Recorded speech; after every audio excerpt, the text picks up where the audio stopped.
Opa! Como todo mundo sabe, Judas Iscariotes foi o discípulo que traiu Jesus. E é isso aí, eu sou o Marlon e esse foi mais um Estudo na Garagem. Até a próxima! Ei, espera. Tem muito mais que podemos aprender com os detalhes da história de Judas Iscariotes.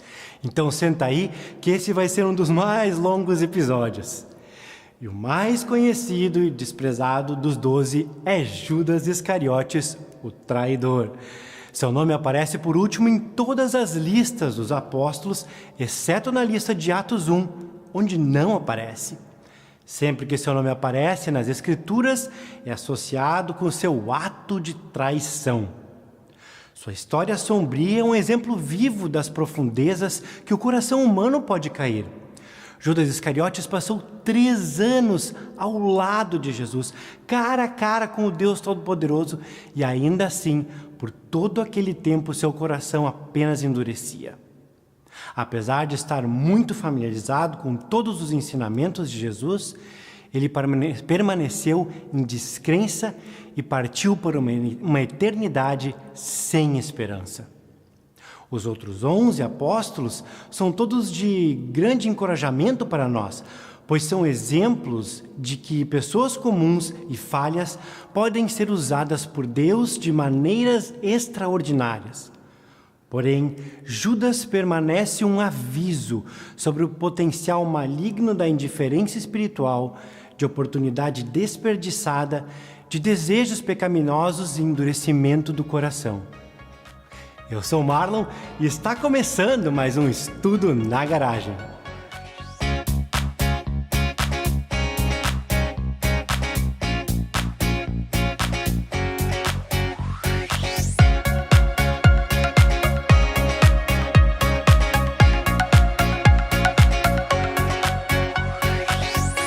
O nome Judas é a versão grega do nome hebraico Judá. Um dos seus significados é o Jeová lidera, o que é um grande paradoxo comparado com os eventos e atitudes da vida de Judas. Sobre os sobrenomes Iscariotes, Ish significa homem e Queriote é a cidade, ou seja, é o homem de Queriote.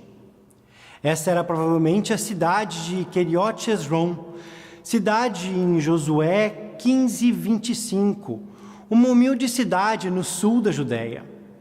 Assim, ele era o único dos apóstolos que não tinha vindo da Galileia, uma figura solitária que veio de longe para fazer parte do grupo.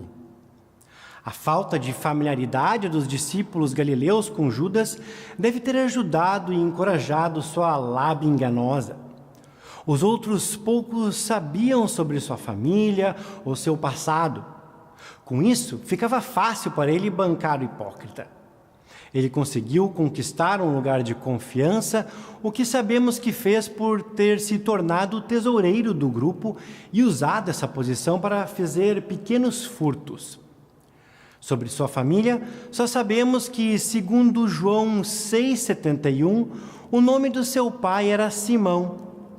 Ele era ordinário em todas as formas e era tão bom na sua hipocrisia que nenhum dos outros 11 parecia desconfiar dele, como vemos em Mateus 26, de 22 a 23. Mas Jesus conhecia o seu coração desde o começo. Quando olhamos para o chamado de Judas, descobrimos que não existem registros nas Escrituras. Ele vivia num tempo de grande esperança pela vinda do Messias e, como a maioria de Israel, estava ansioso por isso. Como os outros 11, deve ter largado o que fazia para seguir a Jesus em tempo integral. Deu sua vida, mas nunca de fato seu coração.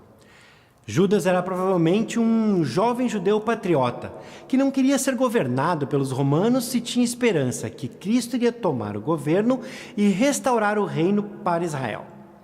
Ele não entendia a missão espiritual de Jesus e achava que tudo iria se resolver no nível material, que o reino seria estabelecido naquele momento, como muitos judeus pensavam. Ele estava apenas interessado na riqueza, poder e prestígio que poderia conquistar se Jesus tomasse o governo. Mas fica claro que Judas escolheu seguir Jesus, assim como também escolheu Jesus a Judas.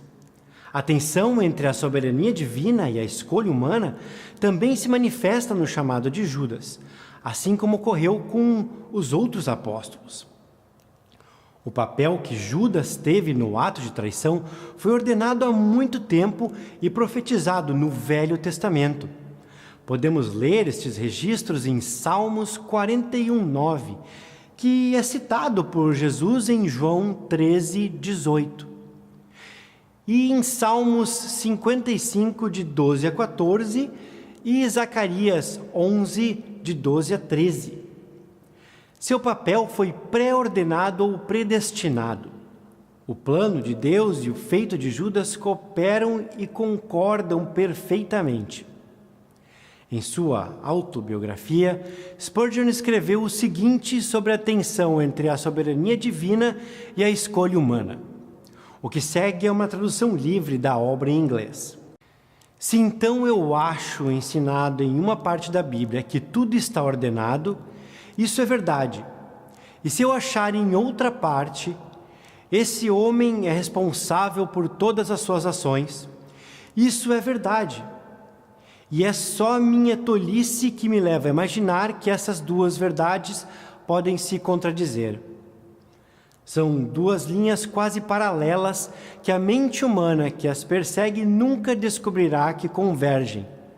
Mas convergem e eles se encontrarão em algum lugar da eternidade, perto do trono de Deus, de onde toda verdade é primavera. Ambas as coisas são verdade. A perfeita vontade de Deus e a intenção malvada de Judas colaboraram para provocar a morte de Cristo. Judas fez por maldade, mas Deus destinou para o bem. Não há contradição. Sem dúvida, no início, todos os apóstolos pensavam que o Messias judeu iria livrar Israel da ocupação pagã e reestabelecer o reino de Davi com toda a glória sem precedente. Muitos deles tinham esperança de ver um reino terreno, material, político, militar e econômico. Mas com o tempo, com exceção de Judas, os apóstolos começaram a entender que o verdadeiro Messias não era aquilo que eles tinham como expectativa inicial. Eles acabaram compreendendo a promessa bíblica que Jesus revelava e mostrava a eles. Seu amor por Cristo superou suas ambições terrenas. Judas, enquanto isso, simplesmente se tornou desiludido. Na maior parte do tempo, ele escondia sua desilusão sobre sua atitude hipócrita, provavelmente porque estava procurando uma forma de ganhar algum dinheiro com essa situação, considerando todos os anos que havia investido em Jesus. Ele nunca compreendeu o reino espiritual que Cristo anunciava e permaneceu um forasteiro. Sua desilusão e amargura cresceram progressivamente, mas manteve esse sentimento escondido de todos. No momento em que Jesus e os apóstolos foram para Jerusalém para a Páscoa, no último ano do ministério de Jesus na terra, a fragmentação espiritual de Judas estava completa. Tinha se separado de Jesus completamente. Em algum momento, naqueles dias, sua desilusão se transformou em ódio. E ódio misturado com ganância finalmente se transformou em traição. A mesquinhez e a avareza de Judas atingiram o seu limite no incidente que aconteceu em Betânia, logo depois que Jesus ressuscitou Lázaro e um pouco antes da sua entrada triunfal em Jerusalém. Jesus e os discípulos voltaram para Betânia. Jesus havia sido convidado à casa de Simão o leproso. João 12, 2 a 3 registra o que aconteceu ali. Ali prepararam um jantar para Jesus. Marta servia enquanto Lázaro estava à mesa com ele. Então Maria pegou um frasco de nardo puro, que era um perfume caro, derramou-o sobre os pés de Jesus e os enxugou com os seus cabelos. E a casa encheu-se com a fragrância do perfume. Os versículos seguintes relatam a reação de Judas. Mas um dos seus discípulos, Judas Iscariotes, que mais tarde iria traí-lo, fez uma objeção. Por que este perfume não foi vendido e o dinheiro dado aos pobres? Seriam 300 denários. 300 denários era muito dinheiro para qualquer perfume. Se considerarmos que um denário era o salário de um dia de trabalho, 300 denários eram praticamente o salário de um ano. A resposta de Judas era uma estratégia inteligente. Fingiu preocupação com os pobres. Supostamente, o seu pretexto parecia justo para os outros apóstolos, pois Mateus 26:8 relata que eles concordaram com a indignação de Judas. Que especialista Judas tinha se tornado na sua hipocrisia. O apóstolo João, refletindo neste incidente anos mais tarde, escreveu: ele não falou isso por se interessar pelos pobres, mas porque era ladrão. Sendo responsável pela bolsa de dinheiro, costumava tirar o que nela era colocado. Jesus respondeu nos versos 7 e 8: deixe-a em paz, que o guarde para o dia do meu sepultamento, pois os pobres vocês sempre terão consigo, mas a mim vocês nem sempre terão. Essa parece ter sido a gota d'água para Judas, pois imediatamente após relatar essa história, Mateus registra que Judas Iscariotes dirigiu-se aos chefes dos sacerdotes e lhes perguntou: o que me darão se eu o entregar a vocês? E eles lhe fixaram o preço, 30 moedas de prata.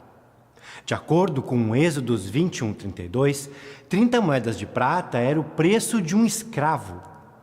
Não era muito dinheiro, mas era tudo que Judas conseguiu negociar. Um contraste assombroso. Nosso Senhor foi ao mesmo tempo ungido com um amor extremo por Maria e traído com um ódio esmagador por Judas. Esta foi a primeira vez que Judas de fato se expôs. Até este momento, ele tinha se misturado perfeitamente com o resto do grupo. Já com o dinheiro da traição em mãos, Judas se misturou ao grupo como se nada tivesse acontecido. Então Jesus deu aos apóstolos uma lição de humildade ao lavar os seus pés. Ele lavou os pés de todos os 12, também os de Judas, que permaneceu inabalado, como se nada tivesse acontecido. O pior pecador do mundo também era o melhor hipócrita do mundo. Pedro, por outro lado, ficou completamente tocado com o gesto de Jesus e depois de uma rápida conversa entre os dois, Jesus explicou que quem já se banhou precisa apenas lavar os pés. Todo o seu corpo está limpo. Vocês estão limpos, mas nem todos. Ele sabia quem iria traí-lo e por isso disse que nem todos estavam limpos. Nos versos 18 e 19, Jesus falou novamente sobre a traição de Judas. Mas isso parece ter passado batido para os outros apóstolos. Então, no verso 21, Jesus falou ainda mais explícito, predizendo o iminente ato de traição. Certamente um de vocês me trairá. João concluiu o seu registro do incidente dizendo que Jesus deu um pedaço de pão ao traidor e disse para Judas: o que você está para fazer, faça depressa. Levando adiante o seu plano de traição, Judas saiu de onde eles estavam e foi ao Sinédrio. É bom lembrar que Judas não agiu num ato de insanidade. Não foi um impulso repentino. Este ato obscuro foi planejado e premeditado.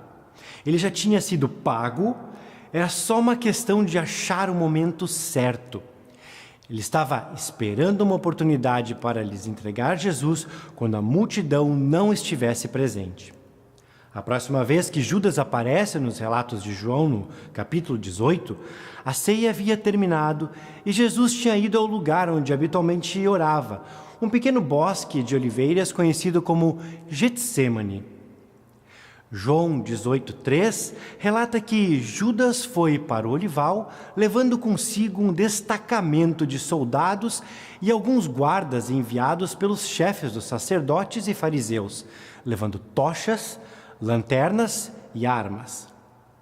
Se tratava provavelmente de uma tropa romana vinda do Forte Antônia, que ficava em Jerusalém. Uma tropa inteira era composta de uns 600 homens. Em nenhum dos evangelhos é dado um número exato, mas todos relatam que era uma grande multidão. Eles obviamente esperavam o pior e vieram armados até os dentes. Nos versos 4 e 5, notamos que Jesus estava no controle da situação. Ele não esperou que Judas se pronunciasse e antes mesmo se apresentou dizendo: "Sou eu". Ainda assim, Judas, que havia combinado identificá-lo com um beijo, na sua hipocrisia prosseguiu com o deboche e o beijou mesmo assim. Tanto Mateus como Marcos, ao relatarem este episódio, usam a mesma palavra grega que Lucas usou para descrever o jeito que o pai recebeu o filho pródigo. Catafiléu, que literalmente significa ele o beijava continuamente. Que atitude maliciosa, imoral e diabólica, pois o beijo é uma marca de reverência, amor e afeição, ternura, respeito e intimidade.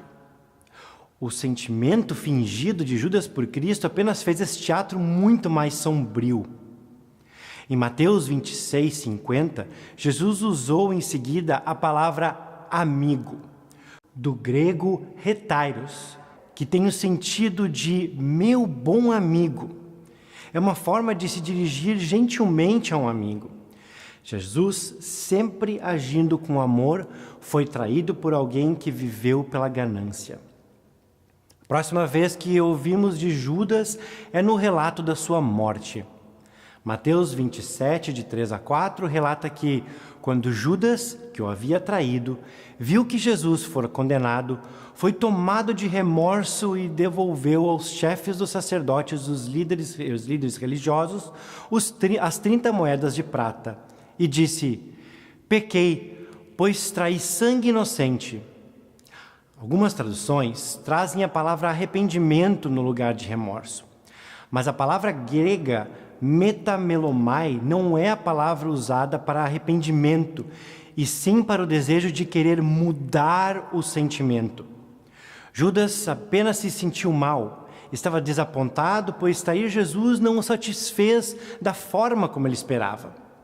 Ao tentar devolver o dinheiro para tentar se sentir melhor, o chefe dos sacerdotes e os líderes religiosos trataram Judas com frieza, dizendo: "Que nos importa? A responsabilidade é sua." Eles já tinham o que queriam. Judas podia fazer o que quisesse com o dinheiro. Agora nada poderia mudar a sua traição. Mateus continua no verso 5 dizendo que Judas jogou o dinheiro dentro do templo, saindo, foi e enforcou-se. Existem duas palavras no grego que são usadas nos evangelhos para templo. Uma é hieron e a outra é naos. Hieron significa o templo como um todo, a estrutura toda. Naos se refere ao Santo dos Santos, o santuário que fica no meio do templo. Quando Judas foi ao templo, ele não jogou as moedas no hieron, no pátio onde qualquer um pudesse pegar e colocar na caixa de ofertas ou usar para o que quisesse. Ele as jogou no naos, no Santo dos Santos. Foi um ato de raiva e resistência. Judas sabia que apenas os sacerdotes podiam entrar lá. Era a sua maneira de protestar e dizer aos sacerdotes: "Se vocês não pegam esse dinheiro por livre e espontânea vontade e fazem algo com ele, vou forçar vocês a isso." Em Mateus 27, de 6 a 8, segue o relato do que os sacerdotes fizeram com o dinheiro. Atos 1, de 18 a 19, também nos ajuda a entender a situação. Depois de debaterem, os sacerdotes decidiram comprar, em nome de Judas, o terreno no qual ele se enforcou e morreu, para ali enterrar estrangeiros. E tanto Mateus como Atos chamam aquele lugar de campo de sangue. Aparentemente, Judas escolheu para se enforcar uma árvore num beiral que ficava sobre pedras pontudas, rochas pontudas. A descrição bíblica da sua morte é bem explícita. Atos 1,18 descreve que ali caiu de cabeça, seu corpo partiu-se ao meio e suas vísceras se derramaram. Essas são praticamente as últimas palavras das Escrituras sobre Judas. Judas foi o maior exemplo de oportunidade perdida. Passou 3 anos ao lado de Jesus, podendo perguntar o que quisesse e pedir ajuda, mas perdeu a oportunidade. Além disso, lhe foi dado o privilégio do lugar mais alto entre os seguidores de Jesus, mas ele desperdiçou por R$40. Judas é um exemplo de como o amor ao dinheiro é a raiz de todos os males e também uma prova de paciência, da bondosa tolerância e amor de Cristo. Sua vida também mostra como a soberana vontade de Deus não pode ser contrariada ou impedida por qualquer meio. E por último, é uma viva demonstração de quão enganosa e inútil é a hipocrisia. E isso é tudo o que sabemos sobre Judas Iscariotes, o traidor. Agora sim, vamos ficando por aqui, lembrando que a Bíblia é a única fonte de revelação divina e ela diz que só Jesus é o Salvador. Até o próximo episódio.